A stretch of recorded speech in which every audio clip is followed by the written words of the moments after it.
Good evening. This is CTV News for Thursday, March 30th. I'm Rochelle Metzger. And I'm Denise Douglas. So glad you could join us this evening.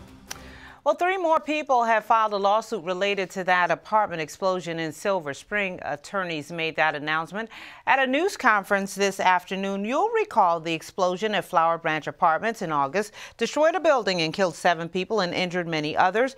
Published reports indicate the company that managed the complex, along with Washington Gas, had been warned prior to the incident about the smell of gas in the area.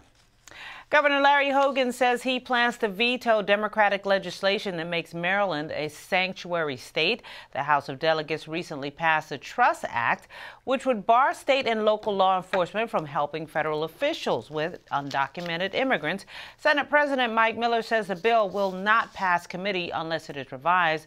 Hogan called the legislation, quote, dangerously misguided, and said that it would endanger citizens. Proponents of the bill say it does not make Maryland more at risk for crime. Your water bill could look very different a year from now. The state has ordered the Washington Suburban Sanitary Commission to change its rate structure after finding the current one unreasonably discriminatory against large residential households. The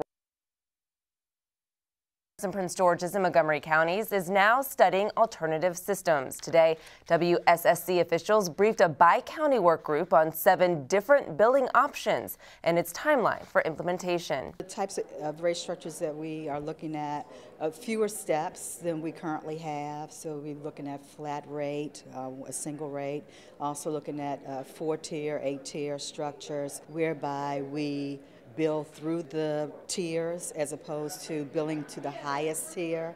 And so some of the criticism that we heard is already being considered, and all the options really address those criticisms. So, and in the public, we're going to have public meetings in May, 3 of them, at the 8th, 9th, and 10th of May, and it's really going to be like an interactive public hearing.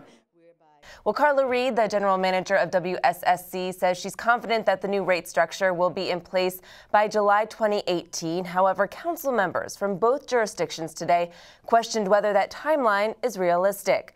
Once approved, the new billing system could be phased in over a couple years to mitigate the burden on ratepayers, although that decision will ultimately be left up to lawmakers. Well, on the Crime Watch tonight, police are hoping you can help them put the grip on 5 suspects involved in 3 separate crimes. Take a look at this. Police say this man broke into a home last month on Wyman Way in Upper Marlboro and stole electronic items. Also, these 2 suspects are accused of committing an armed robbery at a Temple Hills bakery last week. In the 3rd case, the suspects pictured here are allegedly robbed a convenience store in the 8900 block of Rhode Island Avenue. If anyone recognizes any of those suspects, you're asked to contact police.